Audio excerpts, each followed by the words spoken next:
Wednesday, September 25th. I'm Rim. I'm Scott. And this is Geeknights. Tonight, finally, we review with spoilers Snow Crash by Neal Stephenson. Oh, snaps.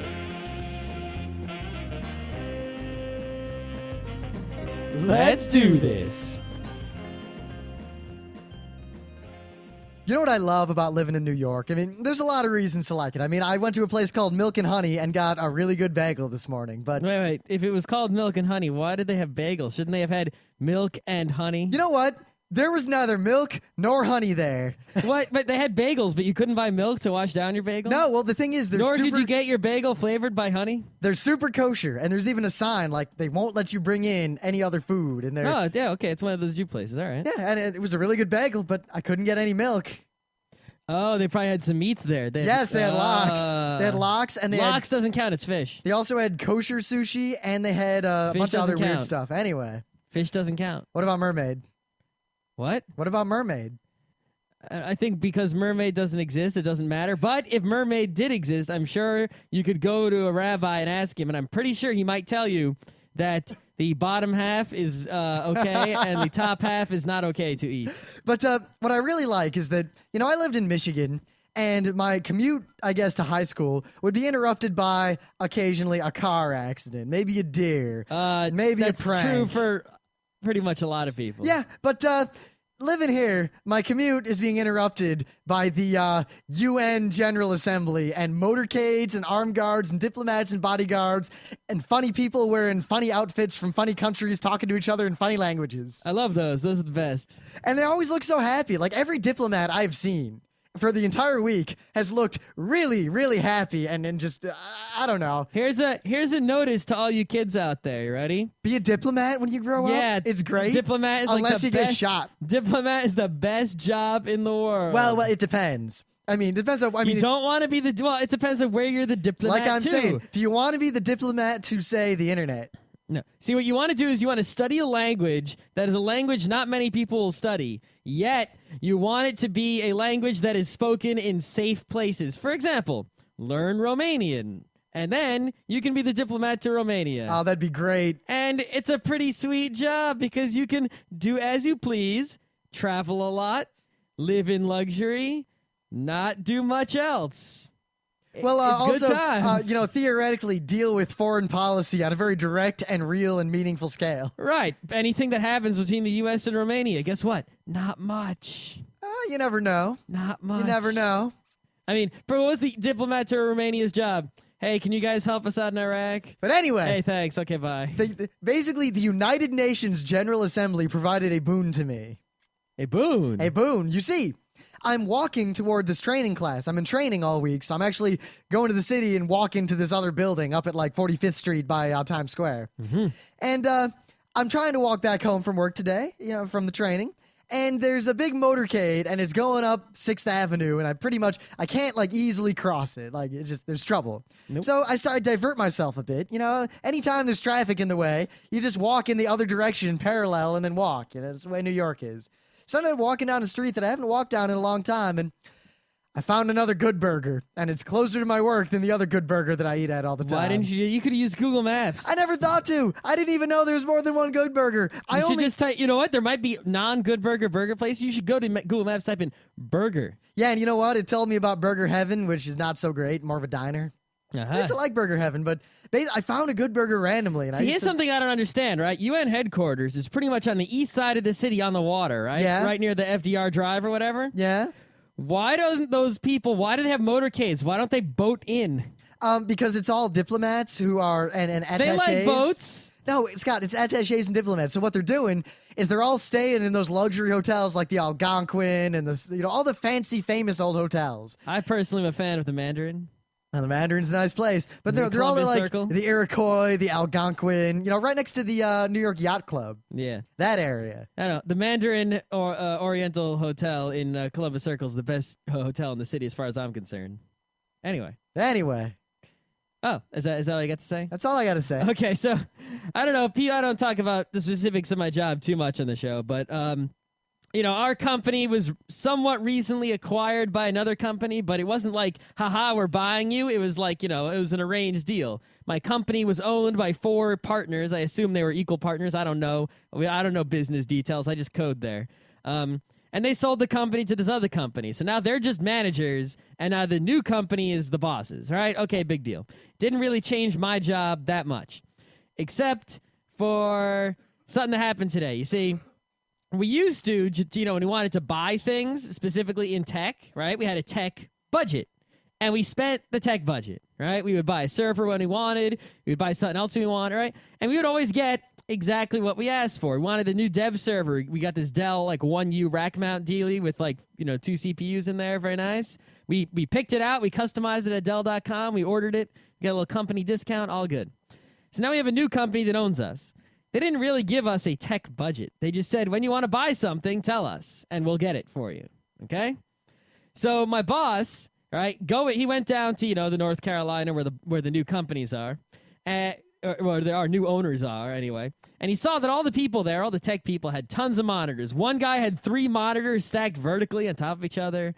Other people had big stretches out, right? And he's sitting there in his office, right? Basically, he's now head of tech in New York. He's got a 24-inch Dell UltraSharp. Not bad, right?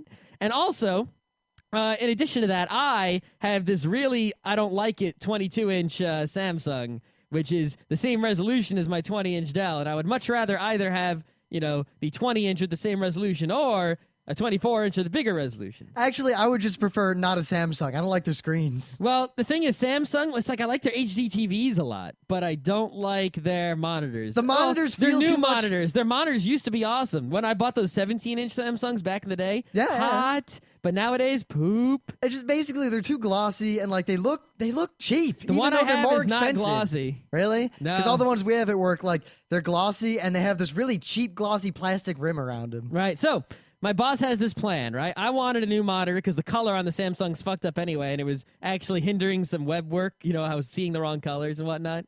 And he wanted, to sort of get, felt like he was getting played out because the people in North Carolina had better displays than he did. So, and for other reasons, he needs, the way he works, he has Windows. He just opens, his taskbar is basically loaded with way too much shit. He just leaves everything open all the time and a million windows. So he really needed another monitor anyway for the way he works. I don't, because I have virtual desktops.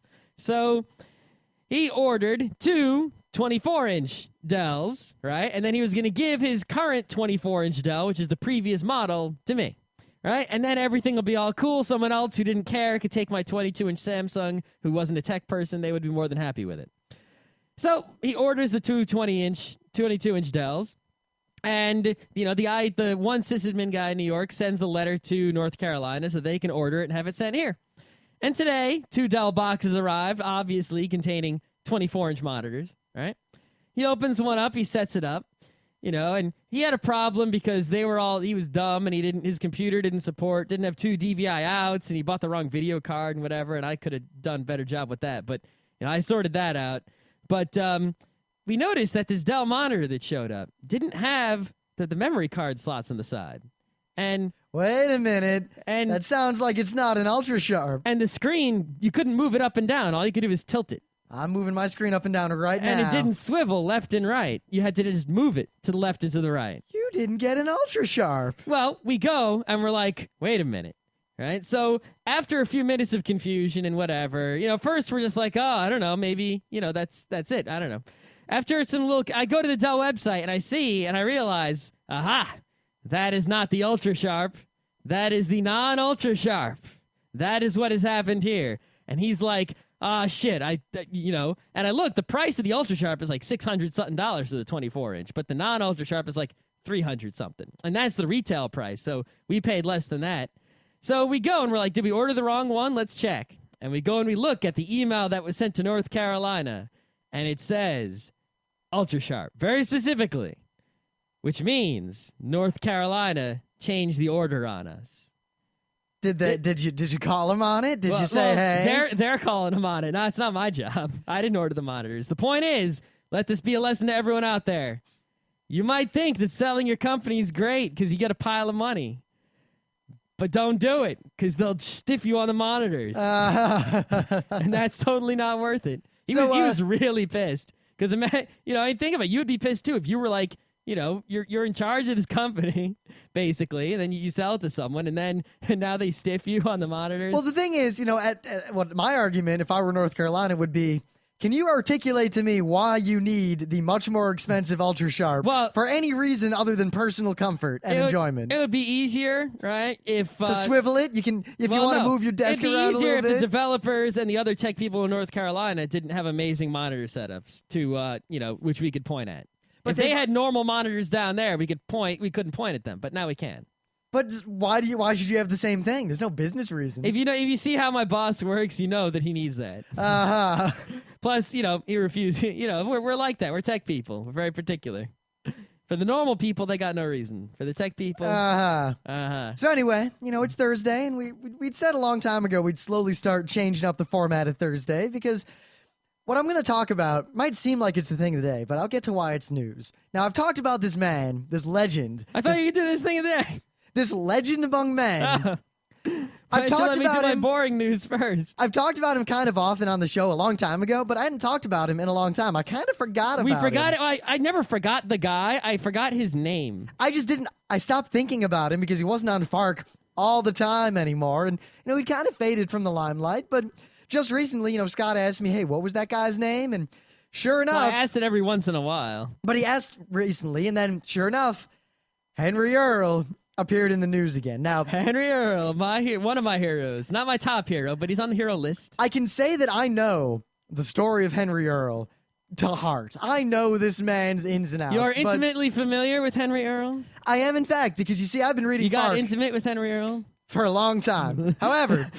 How many times? Going to read 1,000 times? I'm just going to read to you the Wikipedia about Henry Earl because... The whole thing? It's not that long. All but right. The way it is phrased, I find it somewhat hilarious.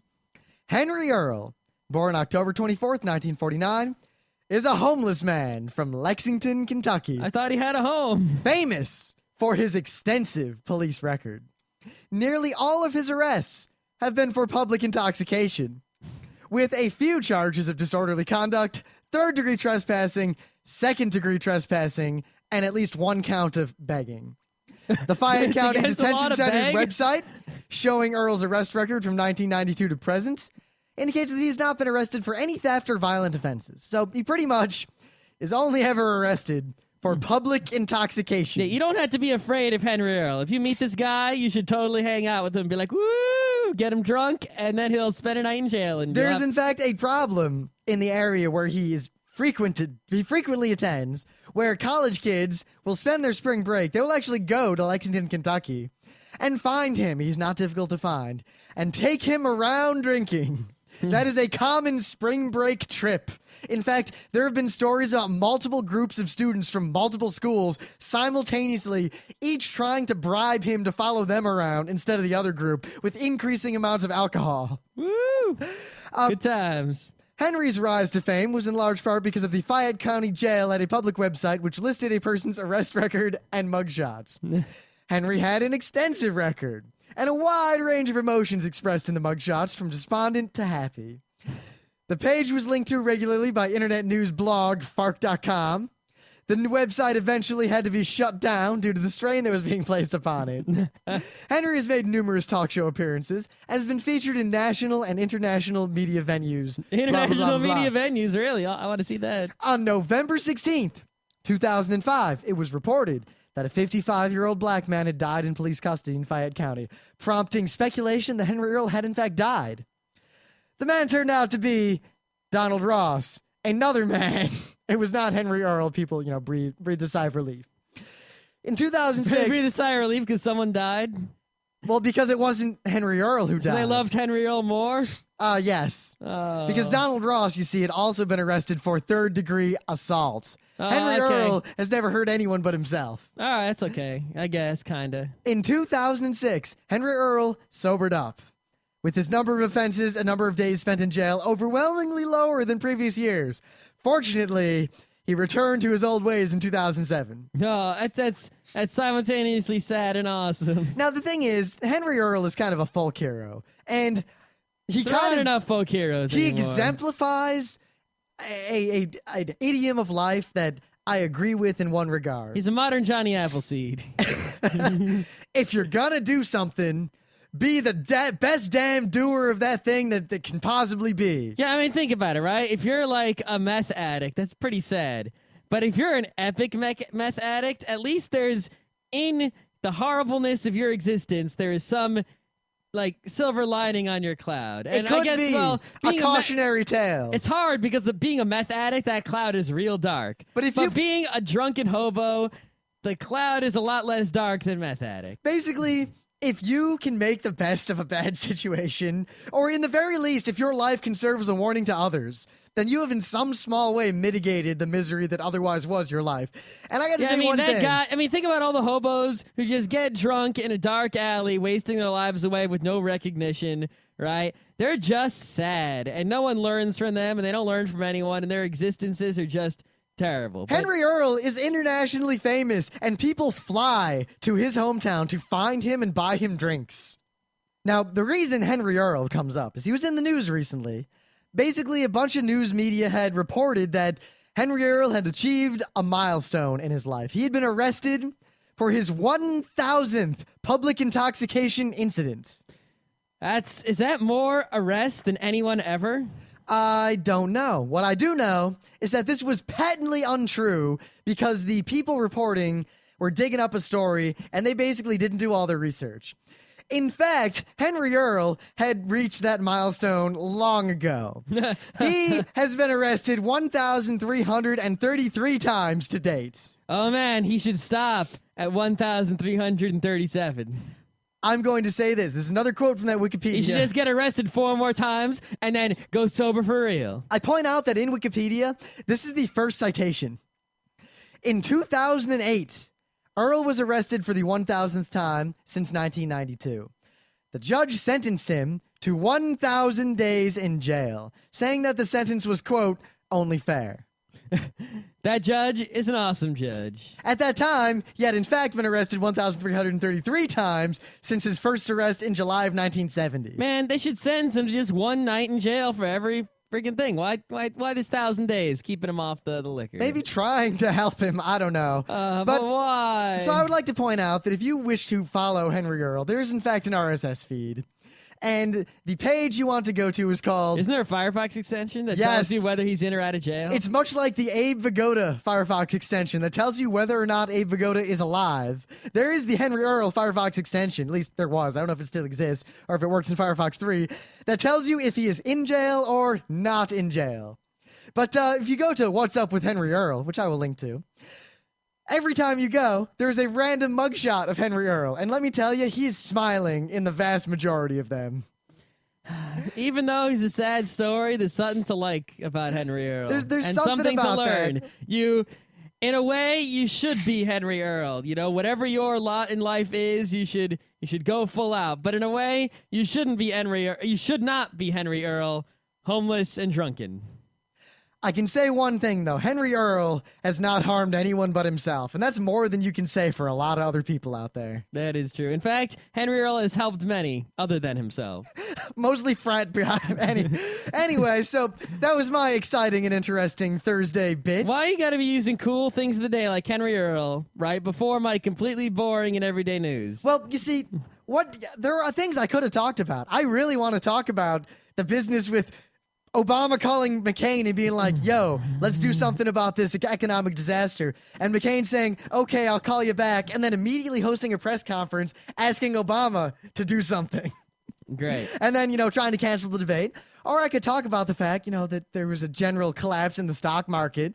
I could talk about all sorts of things, but that all had to go on. Wait a minute. There's an animated GIF of Henry Earl right here. Oh, it's all his mugshots. Great. Wow. Okay. Anyway, Scott, what do you have? What's new and exciting in the world of Scott? All right, so check this out, right? I always hate the fake medicines. Right? I'm well aware of your vitriol. Oh, yes. And recently, the government has actually been cracking down on the fake medicines. It's been very nice. They're going after fake cancer cure websites, that are in the U.S. that they can actually go after. They're, sort of cracking down on some false claims on various things, making them stop. there's some pretty good action going on in terms of fight against fake medicine. And the FTC, the Federal Trade Commission, which, sort of regulates commerce and makes sure you don't falsely advertise, is, doing its job. And they have said that they're not going to stop. This isn't like a one-time deal. They're keeping an eye out. They actually made a website. I think it's ftc.com/ is it curious, I think? No, No. you It's- complain that it's I have a good news, and yet you're not even ready. I'm ready. I just forgot about this website until here it is. Yeah, it's ftc.gov/curious. You see my mess up there? Anyway, and it's a website that basically tells you how to spot fake cancer cures and tells you to be skeptical. And it's curious. Get it? CURE dash. Ho ho! You're curious about the cure. Oh wait, perhaps I should use heyo instead. It's a good website. If you're, if you have cancer and you're really uninformed, that's a good place to go.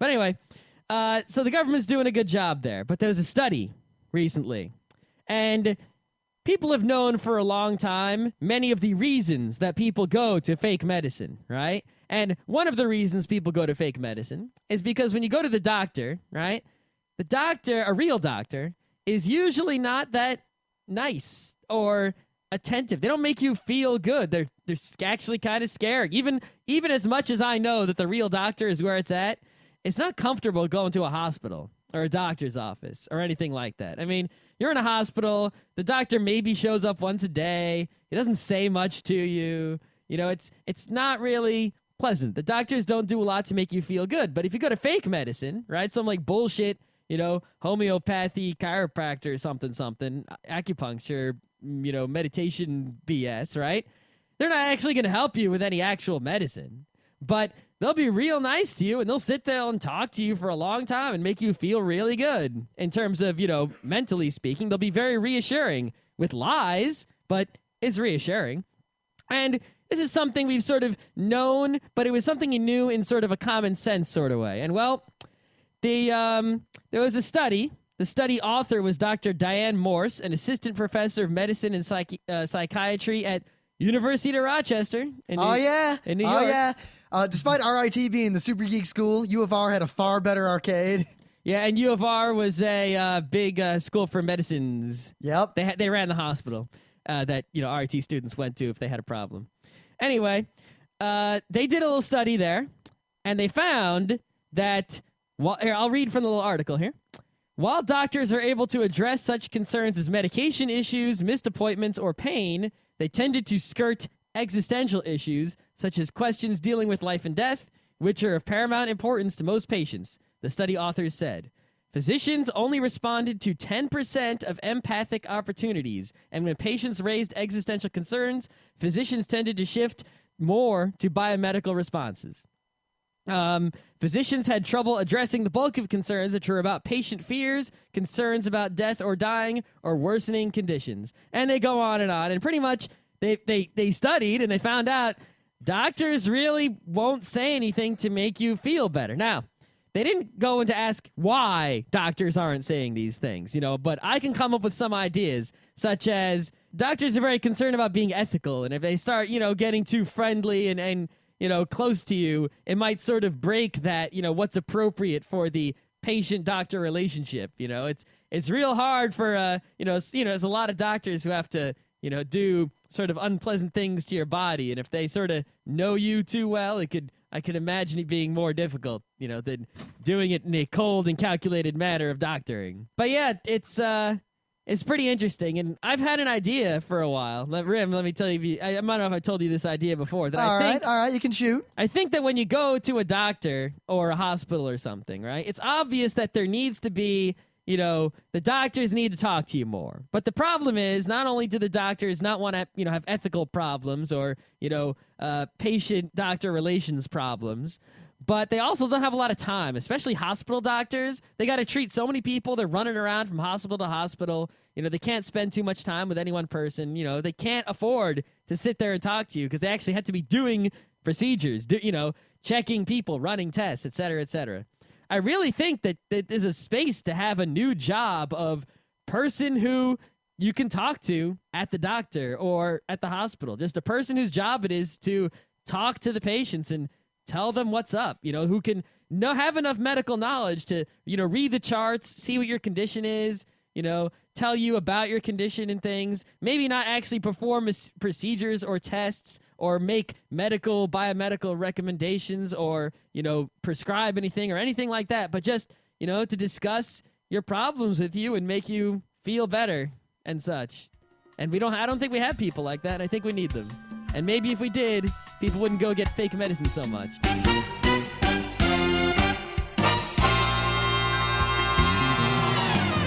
Anyway, things of the day. Now, if Geeknights means one thing to you, it should mean dedication. You see, I feel as though I have found a kindred spirit out there in the world of radio. I don't think I have. I have, at least. I mean, to still be doing this after, 3 years? 500 plus crazy episodes? Anyway. 500 plus crazy episodes is not equal to what is in this video. This video is fantastic. It is a pretty good video. I mean, I don't really want to describe it, but suffice to say, a radio DJ is talking, doing much like I'm doing now. He's leaning into his microphone, he's talking. In Greece. Something starts to happen behind him. Something possibly dangerous, and it's not like he doesn't notice it. Flammable is inflammable. What a country. He basically turns around while still talking, has this look of, oh shit, but he keeps talking without skipping a beat. And meanwhile, he turns his back on the thing that is happening, continues to do his radio thing. Obviously, he's live. I guess waiting for someone to help him, and eventually someone comes in to help him. They do not help. The situation escalates, and I will leave it as a surprise to you what happens in the end, but this man is a tiny hero. He's a little bit more of a hero than Henry Earl. No, he's not. He's just crazy and stupid, I think. But at the same time, crazy and stupid makes for incredible video entertainment. Crazy and stupid makes for awesome. All right. However, I think the coup de grace today tonight is Scott's thing of the day, because I have trouble not cracking up just thinking about it. This video is one of the best videos I've seen in quite a long while. Many people, have trouble when listening to the hip-hop musics, comprehending what is being said. And the same can be said for, metal musics or rock musics, but in this particular case, we're talking about the hip-hop musics. And they listen to the hip-hop musics, and either because they are not familiar with the vocabulary, or because the way the words are enunciated, they can't actually, make them out with their ear, perhaps because of slurring or the rhythmic, movements of the words make it hard to decipher them, or many reasons why someone who is untrained in the arts, is not used to listening to it, would not be able to comprehend exactly what is being said in the lyrics of a hip-hop song if those lyrics were not written down and maybe even partially or fully translated. So what we have here is a video. It seems like it looks like a school gymnasium or equivalent community center room, pretty big actually, a packed house. And on stage, there are a couple of hip-hop artists having a freestyle battle. A freestyle, battle is where, they hip-hop and they rap without any preparation. They don't write the lyrics up beforehand. They come up with them as they rap them. Now, granted, we could do a whole show about that. I mean, it's a cool thing, but there's a lot of tricks and filler words and things you do. Like freestyle rap is difficult, but you can do a lot of preparation to be good at it. Anyway. Yeah, but to do it well, really, that's why they have competitions. If someone, keeps falling back on, say, a repeated phrase or theme, while they think of the next thing to say, that's not as good as someone who keeps coming up with newer and more interesting things to say. It's like a verbal fencing. And someone who, keeps the rhythm better without going, I mean, if you go, that's like you lose. But, someone who keeps a better rhythm or has, better rhyming words or clever rhymes is definitely getting ahead in the freestyle rap battle. Anyway, here is a video of a freestyle rap battle between a man named Hydrogen and a man named Boost. The man named Hydrogen, right, he does his rap, followed by, the man named Boost. And then, they decide who's the winner.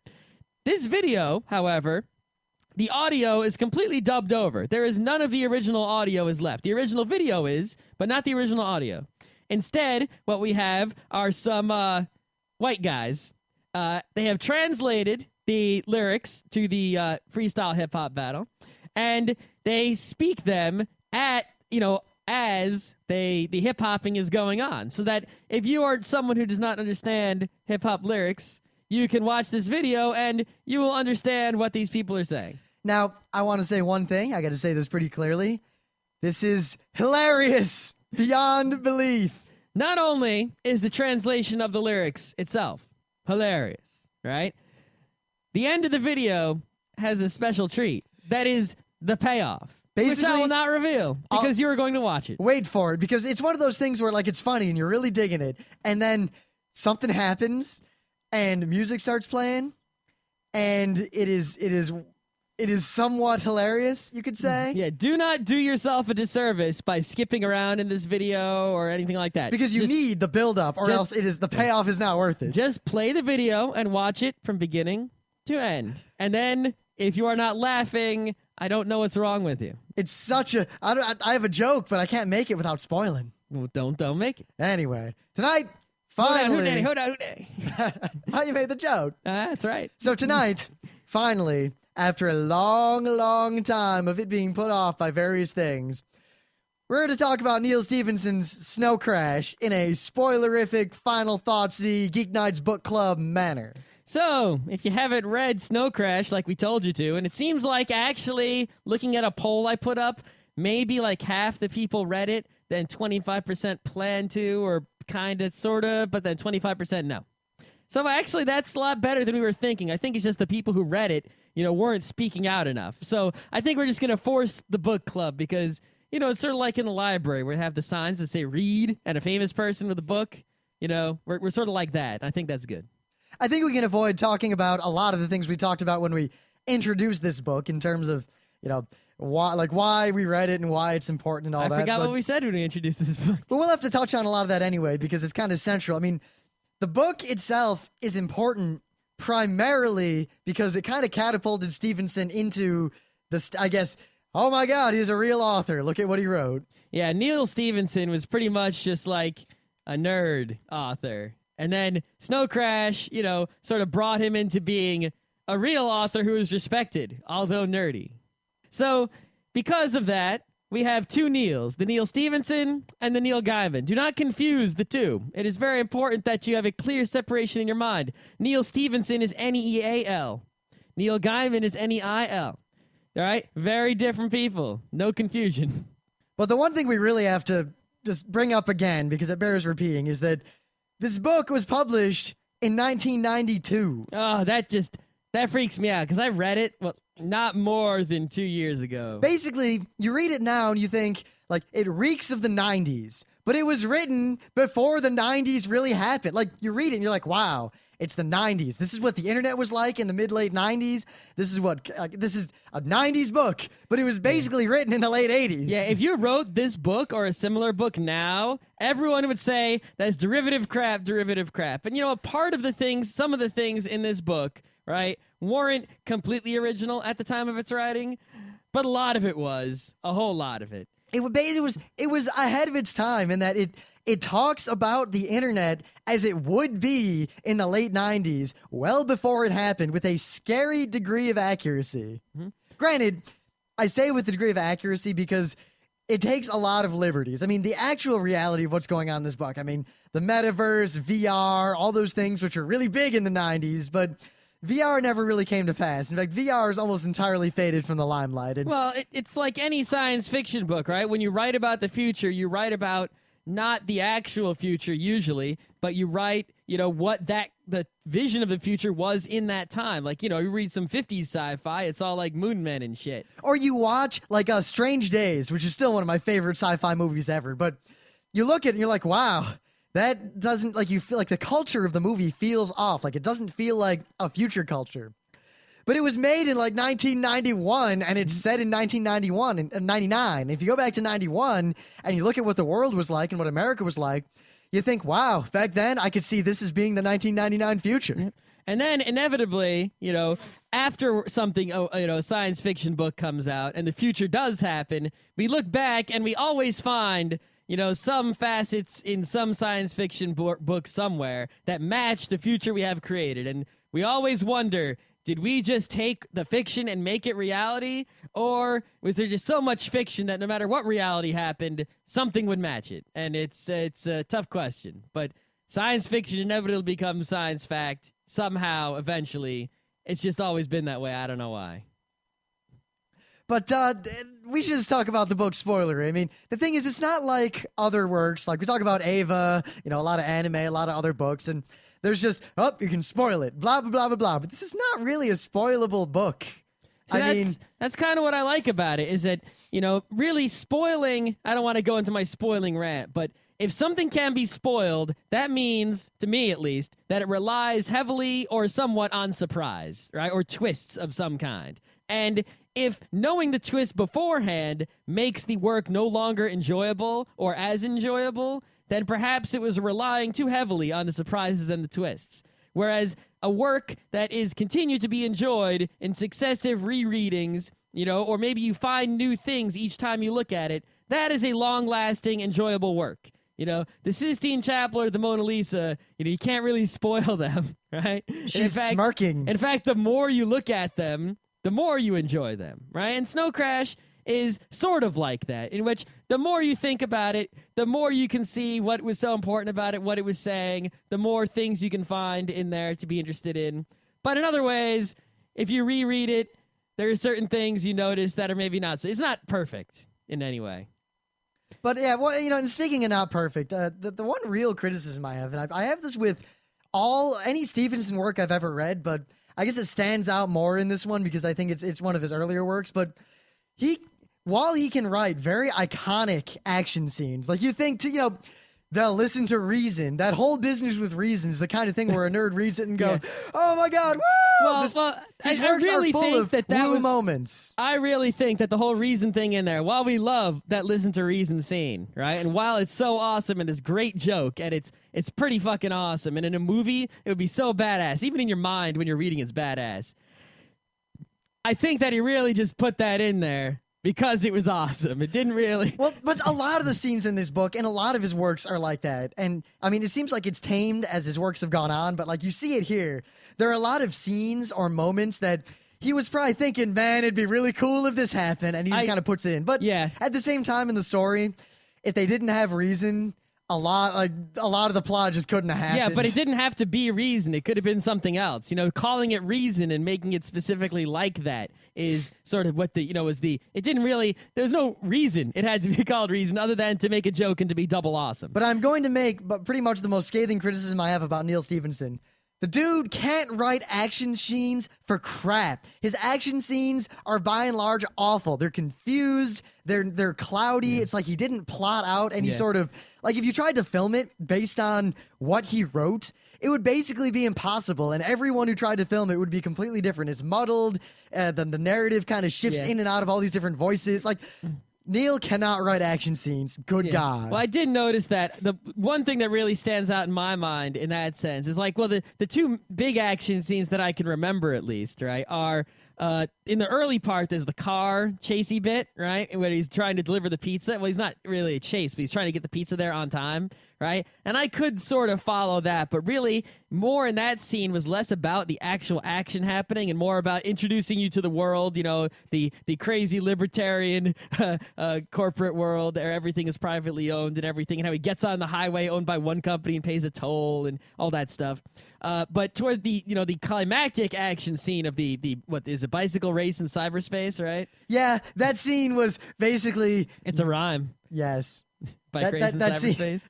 There wasn't much to that scene, to be honest. No, I couldn't follow that scene at all. All I sort of got out of the scene was they're chasing, you know, and it didn't have the suspense of one person's winning, now the other person's winning, now the other person's winning, you know, who's ahead or who's behind. It was just sort of like this crazy race going on. It's whoever wins, oh my God, I don't know what's going on. And then suddenly weird shit's happening and then someone wins. Okay, the end. But also in general, I mean, obviously his later works are much better, but the writing in Snow Crash, I'll be honest, in a lot of points is a little amateurish. Like it just, the voice or the passive nature will come in and out, and it's disjointed, and chapters really don't flow into each other at all, and it's kind of just all over the place. But at the same time, I don't know if it was intentional or not, but the result of that, the disjointed narrative, almost kind of mirrors the world that he's presented to us, this fractured, balkanized world that in the physical real world makes almost zero sense. Like it couldn't really be.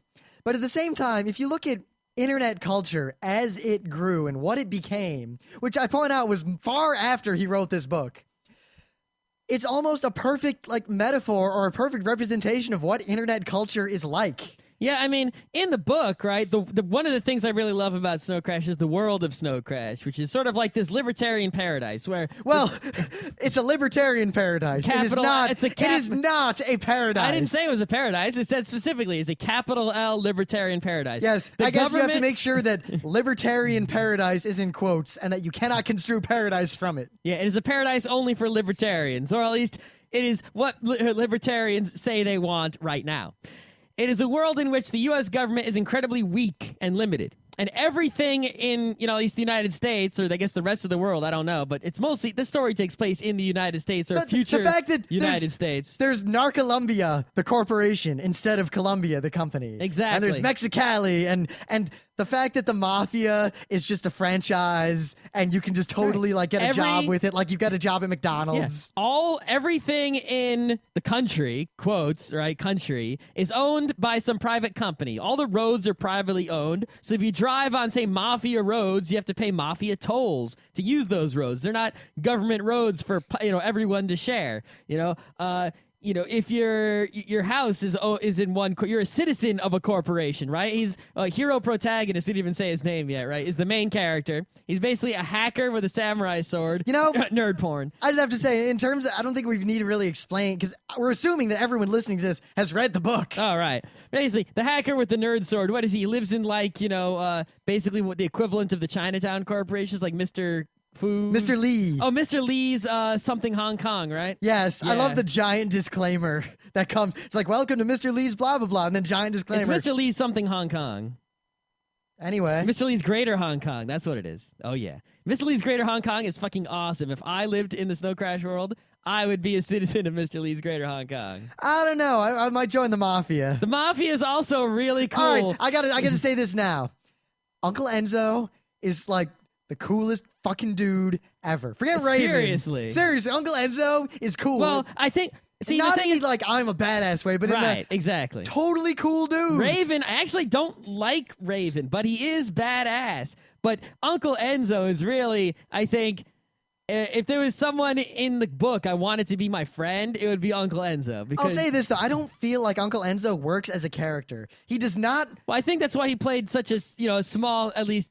He's Uncle Enzo's The Mafia played a larger role, but him himself played a smaller role. He is an inconsistent and poorly conceived character. However, in the vein of this book... He is awesome because this book is a collection of nerd pornography. Well, that's the thing is that it's hard. The book does have a pile of nerd porn in it, right? It's got Reason. It's got the badass thing with the nuke on the bicycle. It's got, those hacker guys who have all the gadgets hanging off of them. It's got cyberspace. The main character is a pizza delivering hacker with a samurai sword, okay? This is nerd porn all over it, but... It's very easy for someone who doesn't give the book a big enough chance to misconstrue the entire book as nerd porn from cover to cover all the way down to the bottom. And there is a lot of nerd porn, but the nerd porn is the surface level activity in this book. There is actually some deep, high quality cyberspace metaphors and things going on in this book. And you could easily tell that same deep story with something else besides nerd porn on the top. But having nerd porn on the top just makes it better for us nerds, right?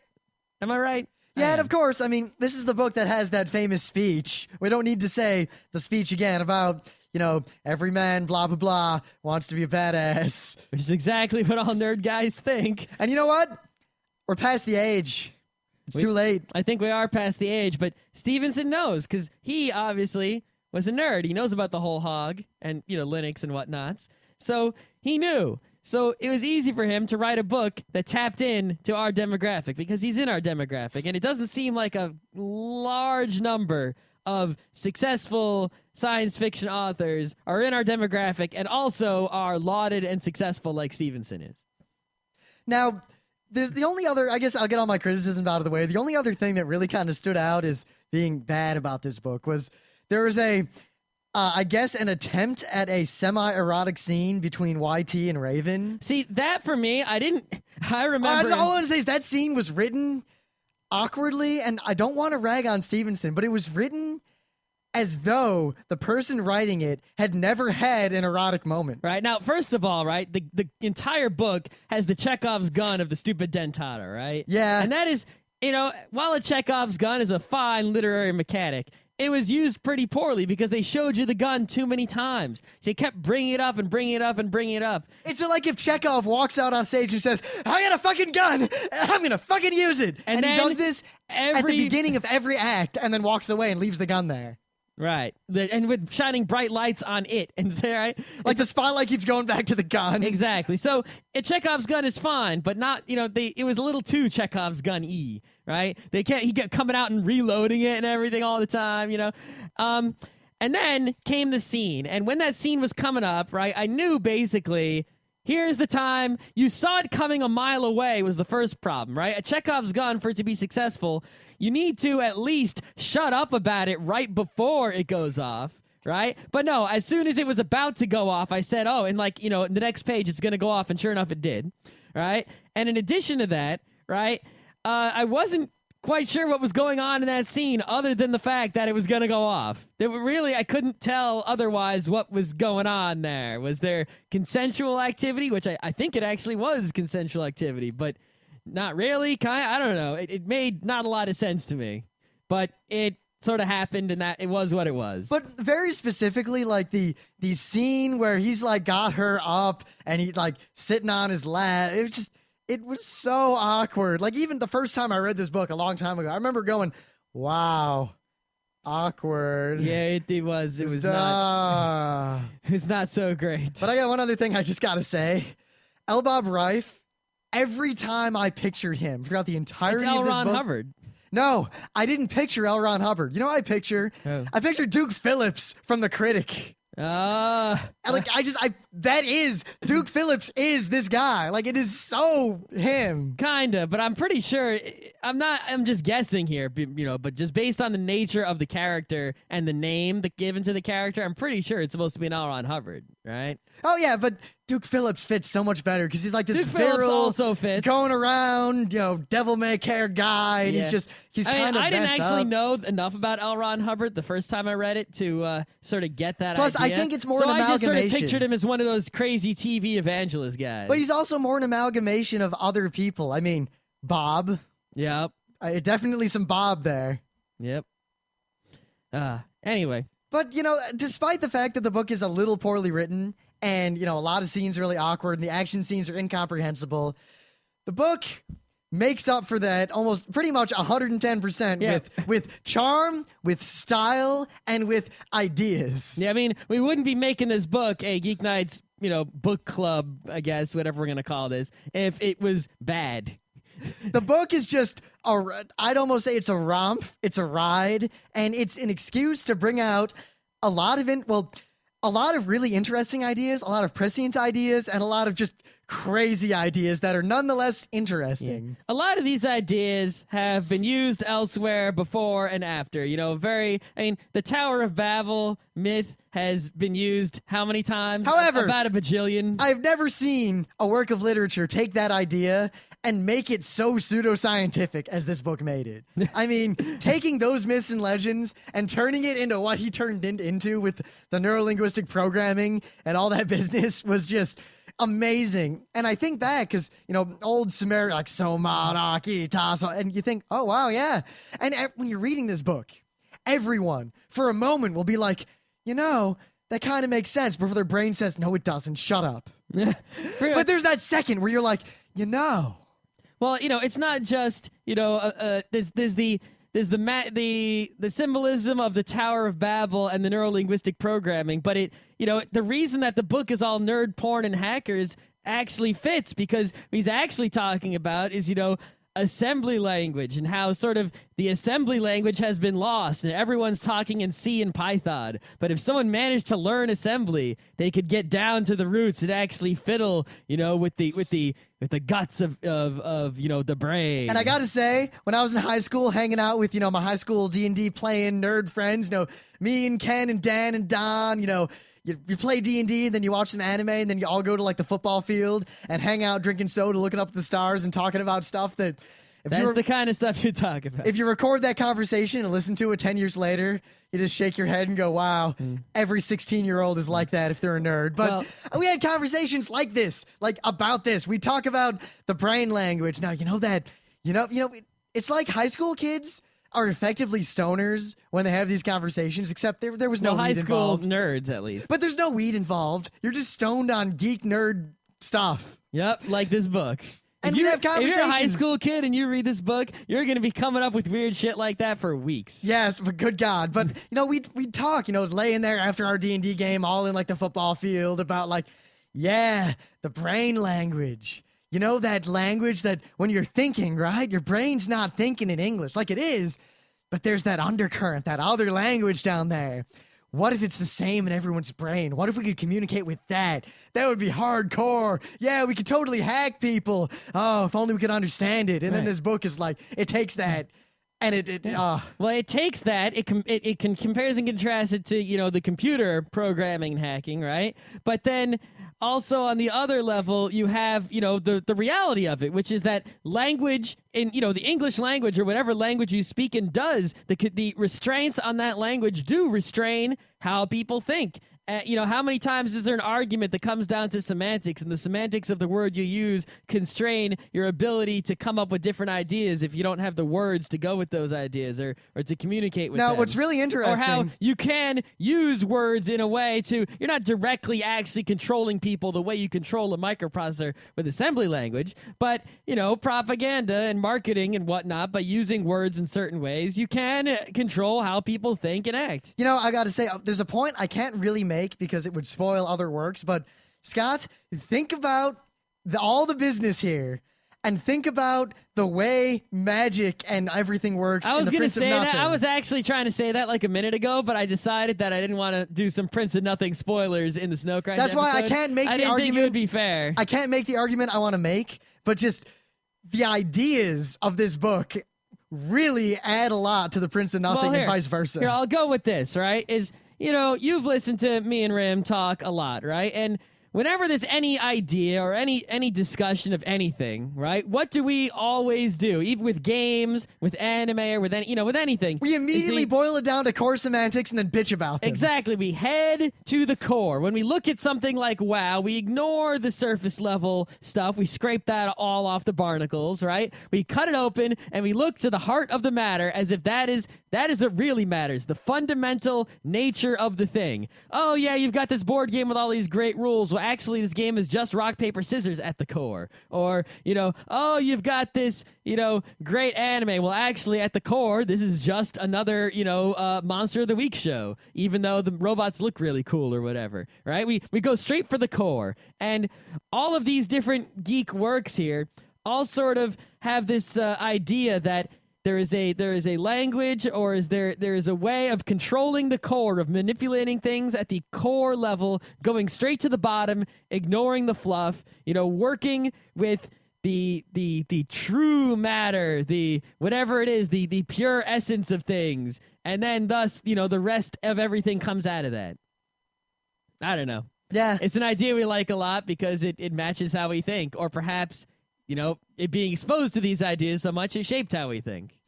But, anyway, just to get back to the book itself, one thing I can say that maybe it's because, I've read a lot of Kurt Vonnegut since I first read Snow Crash, but I see a lot of Kurt Vonnegut ideas in Snow Crash. Not, there's some of it there. Mostly, I read Hocus Pocus, which is one of my more favorite works of Kurt Vonnegut's. And I didn't read that one. It's a good one, but I feel as though there are strong similarities in some of the overarching themes, not the plot of Snow Crash, but a lot of the themes of Snow Crash. Definitely, I don't know if they were drawn from Hocus Pocus or if they're just parallel and analogous, but I feel this connection that I can't really articulate deeply unless you've read Kurt Vonnegut's Hocus Pocus, which you should all read. It's a great, if somewhat depressing book. Yeah. I mean, there's It's also short. yeah, it sort of reminds me at least a little bit of Cat's Cradle, in which they sort of have that narrative structure that's pretty typical in a lot of works of we give you some word or some phrase or something early on, like Snow Crash or Ice Nine or something along those lines right away. Right? And then you sort of don't learn what it is until later. Sometimes it's lame, sometimes it's hackneyed, but like Sometimes you never learn it. Bocarano did it like the best I've ever seen anything do it. Yeah, it's not a bad literary technique. It's used quite often to great effect, and you can see why, right? It's you give someone some Prince, knowledge. ha, he's a prince of nothing. Right. It's like you give somebody a label, right? But you don't know what the label is. So then now you've created this empty box that they can't see, well, this closed box. They know the box is there. They can't see inside of it. They know there's something in there. And over time, you slowly reveal or don't, and then suddenly reveal or never reveal what's in the box. And that's a great way to keep someone reading something is, I want to know what's in the box. I want to know what's in the box. And you can do it well and you can do it poorly. And Snow Crash actually does it pretty well. You know, what is Snow Crash? It's this, neurolinguistic virus that can infect people and computers at the same time because it consists, of the base now, language, of course, Ur language, or for the Tower of Babel. Nerd porn here. Is that not, I mean, to quote a somewhat infamous movie, Hack the Planet, is nothing more pornographic to nerd hackers than the ability to hack the real world. Not much. Not much at all. I mean, that's what hacking is all about. Hacking isn't just about computers. Hacking is about, finding flaws in systems, ways to manipulate systems, or pretty much doing anything you can to boost, power in unseen ways. You see something and you say, aha, actually, I can get that to go twice as fast and twice as easily by just doing this here. That's what hacking is all about. So the idea of being able to control things at the lowest level is sort of like the ultimate in hacking, because having, root access and being able to just type in any assembly command you want allows you the full power. And once you've achieved that, that is sort of like the be-all, end-all of hacking. I am controlling everything at the lowest possible level with the highest level of power. Now, there's a lot of little, I don't know, I said charm a couple times, but there's a lot of really interesting style to the way people talk. Or like the best example of this is Dayid, and I would pronounce his name Dayid. Da is David, but Da5ID. Really, I just called him. That's the thing. When I read it, my mind has a hard time saying his name because I want to call it David, but there's a 5 there instead of a V. See, it's weird, but so I'm like, is it Day5id? Dayfid? See, but I don't have that problem. But the way Day5ID, the way my brain processes names, and I think it's partly because I got on the internet and I got online real early, and I spent a lot of time, back when avatars and shared spaces were a much bigger deal on the internet, and like real-time avatar-based communication and like real-time chat was real important compared to how important it is now. When now people are really into the time-shifted chat, and I could do a whole show about that business. But back then, I would process, because everyone had a lead hacker name, and when I say lead, I mean old school lead, like the lead that no one uses anymore, the lead that was really stupid. If you had a name like that now, people would think you were 8 years old. Yes, but or 13. Back then, a lot of people used words and names like that, like Dayid, and my brain processed all those names as blobs, as there were not letters in the name. The name itself was a unit in my brain. So when I see this, my brain just uses the unit and translates it, kind of has a lookup table that translates it into a way to pronounce it. Yeah, so my brain looks at, DA5ID and just sort of goes, id, and it's just like, I want to say David, but when I try to say David in my mind, looking at that, my brain goes, See, I think my brain, I tend to make blobs, to the point where if someone has a title or there's a phrase, even a long phrase or a sentence even that appears more than one time in a book, it immediately becomes compressed into this blob. So when I see it again, I skip it and move on to the rest of the words, just kind of already having known what that was. So you see how nicely this conversation relates to the main idea in this book? That was kind of my intention. But yeah. Dayid just immediately, like, I saw it and my brain said Dade, and that was how I pronounced it, and I feel All right. like that's correct. Well, talk about him. I don't have a lot to say about him, but just the name, and there's a lot of things in the book like that really set up the way the internet is today. Just reading this book again, I just feel as though the world it sets up could never exist in the physical world, but the world it sets up is what the internet is like now. Yep. In a direct and real sense. And sort of trying to create this, world of libertarian paradise, he actually, created a physical world that matches our modern virtual world, and his virtual world sort of matches the fictional virtual world. Fictional is a perfectly cromulent word. Yes, the fictional virtual world, which sort of never going to exist. Sort of the idea that everyone always had of, we'll all just sort of go and, sort of like reboot, which is sort of, I guess, kind of like it, but more like, what was that really bad movie you watched, Avalon? Oh my God. Or- Oh my God. I'd forgotten about that movie. That sepia tone piece of shit. Exactly. That was one of the worst movies I've ever sat through. It was pretty terrible. You realize that is the lot, because I'm one of those people who, if a movie is bad enough, I will walk out. I will turn it off and say, no, not worth it. I've walked out of or stopped watching maybe 3 movies in my life, one of which was Clifford. Okay. I think Avalon was the worst movie I've not walked out on. I still know what happened. I know what happened. The movie tried to set itself up to be deep and serious, and then it had a turnabout, and I was like, oh, wow. Oh, man, this movie's awesome. And then it had another turnabout, which basically undid all the goodwill I had toward the movie. And in an instant, I went from, wow, this movie was okay, to this movie was not worth any amount of investment or time. This movie is, oh my God, I hate that movie. I don't know why people hyped it up so much. That movie was terrible. If you like it, you're a terrible person. If you don't know what movie we're talking about, don't ask. Or I'll say this, or I'm going to spoil it. No, I'm not going to spoil it. Don't watch it. It's not worth it. It's not worth it. I'm not even going to say why it's not worth it. It's not worth it. And if you don't believe me, well, you deserve what you get. Trust me, it's not worth it. It's an Odin. So yeah, it's weird. It's sort of like the virtual world in Snow Crash is sort of like the virtual world that everyone wanted to come to be, but hasn't yet and might never. But meanwhile, the real world in Snow Crash is almost exactly like the virtual quotes, internet world that we have today. But not in a literal sense, like the literal actions in the book, like the way the metaverse is. That the whole idea of the metaverse is something that came into being, without the VR, obviously, but the metaverse existed and then stopped existing because it almost immediately became obsolete in the eyes of the majority of people on the internet. Well, only because we didn't have that, science fiction virtual reality interface where you sort of tap in and suddenly you're in this other world and it's like another world you've actually transported to, and you're completely separate from the real world. And but at the same time, you feel and see and walk and spaces that were functionally like that with everything except the virtual VR immersion existed. like Second Life.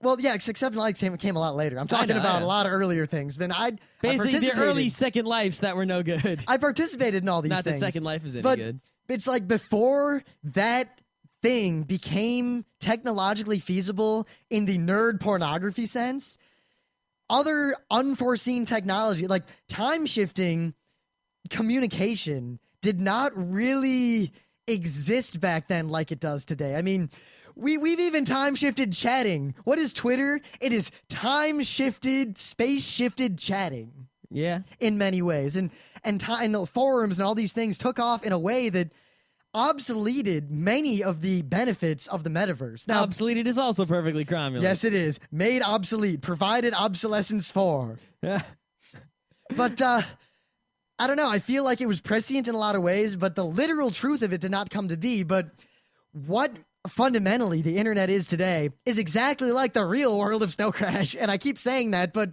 it's so true. It's this balkanized set of different cultures, and you buy in, you join the cultures that most agree with you, and you are walled off from the cultures you don't agree with.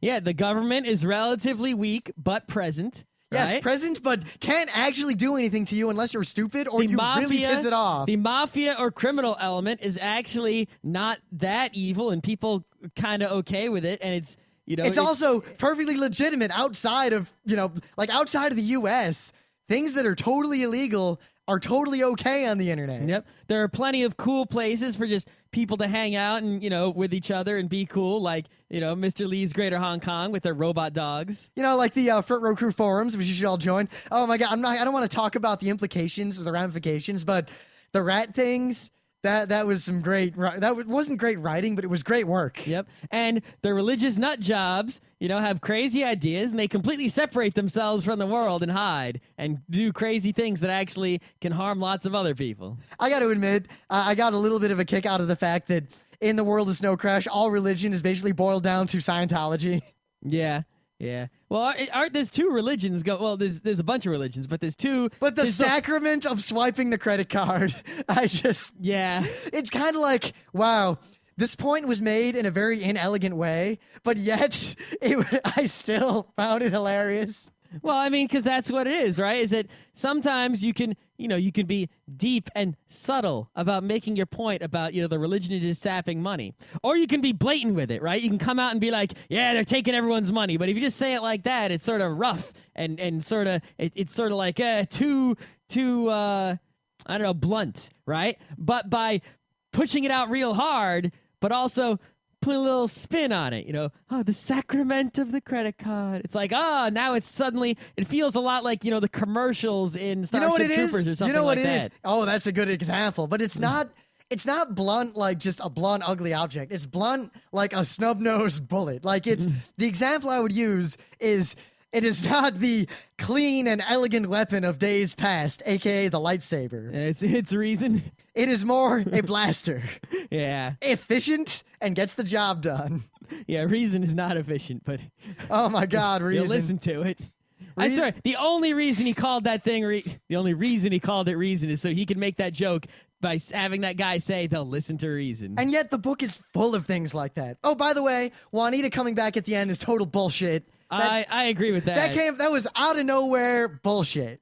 Yeah, that whole In fact, you know what? The whole resolution of the plot was pretty much bullshit, but you didn't care. The problem is I think the plot, as soon as they had this scene with the helicopter, that should have been the end. But instead, there's that kind of BS, useless fight between Enzo and Raven. It's like, this scene is poorly written. 2, it serves no purpose. 3, it's actually kind of boring. And 4, it wasn't good. I didn't enjoy reading it. If I made Snow Crash the movie, the end of the movie would be they get in the helicopter, they say, "Who are you?" "I'm the President of the United States." The helicopter takes off, and that would be the end. That would be the end of Scott's Snow Crash. Well, you know what? Diamond Age, I'm not going to spoil Diamond Age, but it did the same thing where it climaxed awesomely, and then there's another 20 or 30 pages of bullshit you don't care about.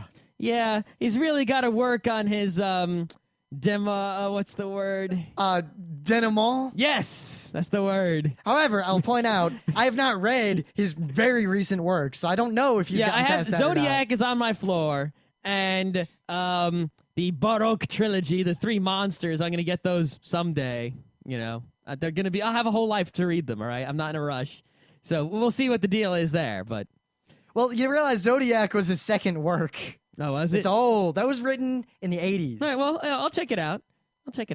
And I didn't even, the work he wrote before that... I've only read parts of, in the beginning, there was the command line. See, the thing is, I knew that Snow Crash was his third work, but the only work I knew of he wrote before it was Zodiac. So I just went over to Wikipedia right now, and apparently he wrote something called The Big U when I was 2 years old. Huh, I never heard of that. Yeah, but I haven't read anything he wrote since Cryptonomicon, which, by the way... I didn't read that one either. Cryptonomicon is great, but it is just nerd pornography. The thing is, unlike Snow Crash, which brought forth a lot of prescient and interesting ideas, Cryptonomicon rehashes well-known ideas. Well, when did Cryptonomicon come out? Were they well-known ideas at the time? Yes. It was written in 99. It talks about cryptography, and the thing is, if you don't know about cryptography or about computers, like on a really deep hacker level, it's a great book. Yeah, I mean, the PGP stuff went down, I think, around then or a little before then. But if you know about basically,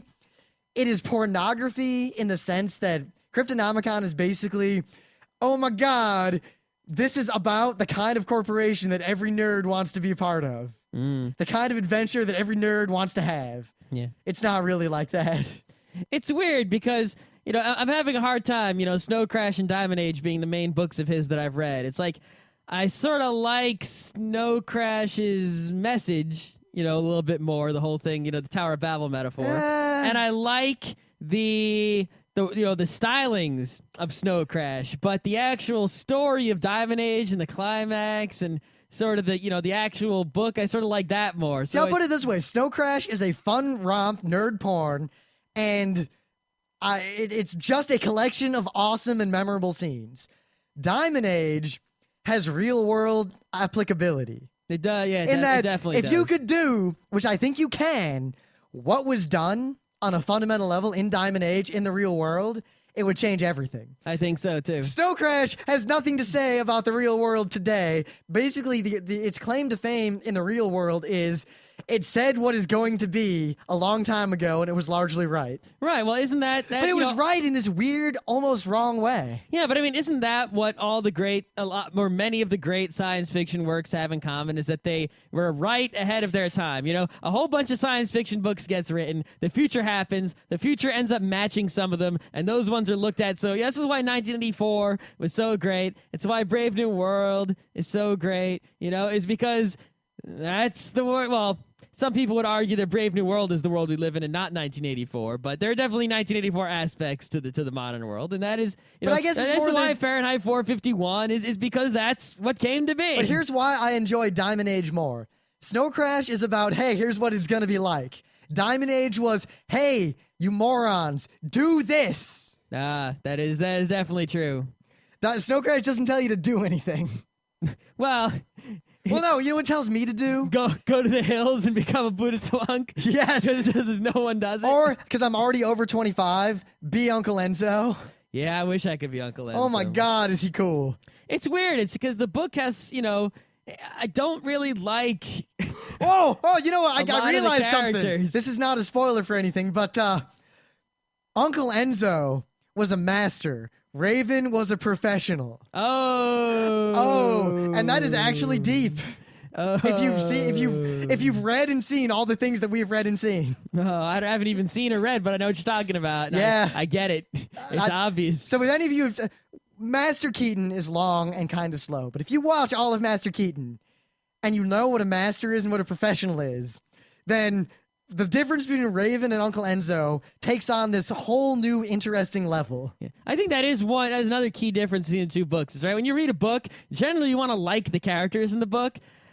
The only characters I sort of like in Snow Crash, right, are I like the robot dogs. Okay, they're not really characters so much. I like Uncle Enzo, but I think we've established that. I like Uncle Enzo. I like YT's mom. Even though I'll say that I like YT too. Because, kind of. No, you know what she is? She exemplifies one thing and one thing alone. Punk kids. Yeah. She is the good kind of punk kid. She is a good kind of punk kid. But you know what she really is? And this is the frightening thing. She is 4chan. Yeah. She is what that is. I don't like her that much, though. It's not like I'm a huge fan. Well, I'll say that I enjoy the scenes with her a lot more than most of the scenes with Hero. Yeah, Hero was really sort of lame. The early scenes with Hero are great because they're basically, metaverse hacking, blah, blah, blah, blah, blah. But his action scenes all suck. YT's action scenes are at least passable. Yeah, because she's got the hovery stuff and she throws the rope on the poon. car. Yeah, the poon. That is one of the reasons why when someone said poon, PWN for the first time in a Mega TF match I was in, we all pronounced it poon. And in retrospect, poon, this book, there may be some sort of correlation. I think you're stretching it. I don't think I made that correlation, but I think someone out there did. I think you're stretching it. Because I noticed that all the people who use the word pun in the Quake 1 and Quake 2 FPS and days say pun to this day. Everyone who started using it recently says pwn. Yeah. You can tell how old someone is by how they pronounce that word. I don't think that's in any way related to Snow Crash. Might except be. for the fact that Snow But Crash it's neuro-linguistic programming. Oh, man. Oh. I think we're done unless we start getting into the minutia. I mean, I don't think you want to hear me talk about... There is one minutia I want to talk about, which is, how he sort of relates, okay, it was the Tower of Babel, right? Babel, but also Babble. Yeah, but that's not Snow Crash. What?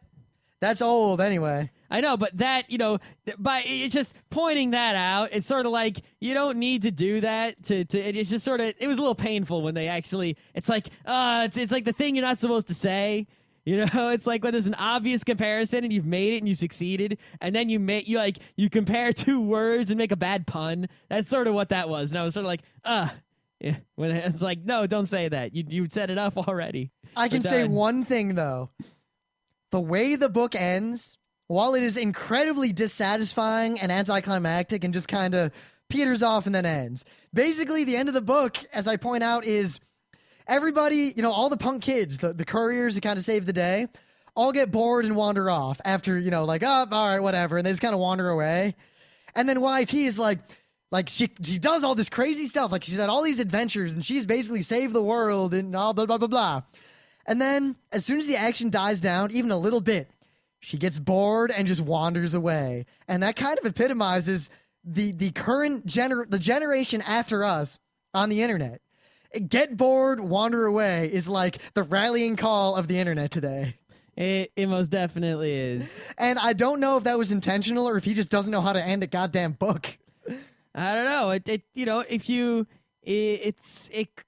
Without interviewing Stephenson, it'd be hard to tell how much of it is throw shit against the wall and how much of it is recognize things people are already thinking and figure out what they're going to think next, or, just match up with things people are already thinking, or I don't know. But there definitely, I can't not believe that there is definitely a significant element of throw shit against the wall and some of it's going to match and some of it's not. There's definitely that's going on. All right, so actually, there's a little tiny problem with the next book, but I'm not changing my mind, right? Yep. I tried to think of a book, right, that would be really good, because we're not going with bad books here. We're only doing top quality, all right? We don't give you no poop here at Geeknights. So as a result, the next book is Ethan Frome. Oh, snap. Oh, No, hey, yo. It's not Ethan Frome. Ethan Frome is terrible. Anyone who says otherwise is stupid. Goes down his sled and hurts himself at the end. Right? Okay. So I tried to think of a book, right? Because we've also had a problem with people not reading or not wanting to read or being unable to read. Yes, as much as I want the next book to be The Count of Monte Cristo, I think one of you will read that. Yeah, I mean, reading the entire Count of Monte Cristo is equivalent to reading all 3 Prince of Nothing books, and people had trouble reading the one, so I'm not going to dump that on you. So I try to think, what's a really good book that is easy to read, maybe shorter, right, yet still has substance to it and is not like C-Spot Run, right? Because, I mean, we could throw some Dr. Seuss out there that's pretty good, but it really wouldn't be a lot of episode. I mean, oh, man, wasn't it great when there were 2 fish? How about... I'm all about Bluefish. No, I think you're all about hopping on Pop. Hop on Pop is good. You missed my joke. Actually, I saw your joke and I went right past it. Actually, the Lorax is the win. But anyway, the book we're going to do, all right, is, I think it's a good choice. I made the choice. Is A Wizard of Earthsea by Ursula K. LeGuin. It's a fantasy book, right? You've probably heard of it. There was a recent Studio Ghibli movie based on it, right? Pretty important fantasy book from the late 60s. But it's a book that really the reading level of it, I could have read it in, maybe 6th, 7th grade. This is a book perhaps on the same reading level as something like Lord of the Flies. It's sort of that level of reading. So really, everyone should be able to read it. It shouldn't take you that long. It's a book that I could read probably in a few hours. It's not difficult at all. I'm only going to do volume 1 of it, right? And volume 1 is a complete story. If you like it a lot, you can go and get other Earthsea books, which sort of directly continue the story. All I'll say about Earthsea, right, the one thing I want to tell about right now, is when you read a lot of fantasy novels, right, Lord of the Rings, Prince of Nothing, right now I'm reading Thomas Covenant, right, whatnot, white gold wielding and such, right? There was always, there's the current epic quest going on or whatever, something like that. And there was always in the past, right, some even greater quest that set the stage of the current world, right? Lord of the Rings, okay? The Silmarillion set the stage of the Middle Earth that that Frodo is in. the great battles of the gods and everything happened in the past. And I always say, I want to see those great battles of the gods with 1,000,000 dragons everywhere. How come we never see those? And the reason is because it's boring from a book perspective. In Earthsea, there is the great past with the dragons and all that stuff, right, to build the world upon. But as it turns out, the story that happens in that first book of Earthsea is, even if you don't realize it, the stage setter. It's actually like, oh my God, this is it. It's the business. And that really gives me a strong feeling about that book. And it's significant in many recent geek things. It's an important fantasy work. You should read it. It's easy. It's also cheap. Let me go look how much it is on Amazon while Rim says something. Or while Rim doesn't say anything. Well, pretty much, I mean, the way we're doing this in the future is that Scott and I are going to take turns picking books with unilateral and uncontestable power. Are we? Oh, is that how we're going to do it? That's how we're going to do it. See, I gave you a chance to, because I picked it out. And you had a chance to say something. I will say this. I will not abuse this until you do. So as long as we play civil. Oh, is that how we're going to do it? Is we're each going to basically say, well, okay. Yes. So basically, if one of us defects, like if I pick The Brothers or Crime and Punishment for the next one, that's actually a good book. Yeah. Not as good as Crime and Punishment. Or The Count of Monte Cristo, then Scott can hit me back with Ethan Frome. I'm not going to hit you back with Ethan Frome. Ethan Frome takes 5 minutes to read. I would hit you back with something far worse than you can possibly imagine. You strike me down now. Wizard of Earthsea is $10.20 on Amazon, and it won't take you long. I mean, seriously, you could watch that. Reading this would take you less time than watching an anime series. All right? So, that's your reading assignment, kids. Get to it.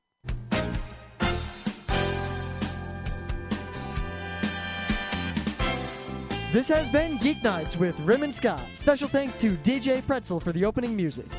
Be sure to visit our website at www.frontrowcrew.com, where you'll find show notes, links, our awesome forum, a link to our Frapper map, and links to all the RSS feeds. We say feeds plural because Geeknights airs 4 nights a week, covering 4 different brands of geekery. Mondays are science and technology. Tuesdays, we have video games, board games, and RPGs. Wednesdays are anime, manga, comic nights. And Thursdays are the catch-alls for various rants and tomfoolery. You can send us feedback by email to geeknights@frontrowcrew.com. Or you can send audio feedback via Audio. Just click the link that says Send Me an Audio on the right side of our website. If you like what you hear, you can catch the last 100 episodes in iTunes or in your favorite podcatcher. For the complete archives, visit the website, which has everything. Geeknights is distributed under a Creative Commons Attribution Non-Commercial Share-alike 2.5 license. This means you can do whatever you want with it as long as you give us credit, don't make money, and share it in kind. Geeknights is recorded live with no studio and no audience. But unlike those other late shows, it's actually recorded at night.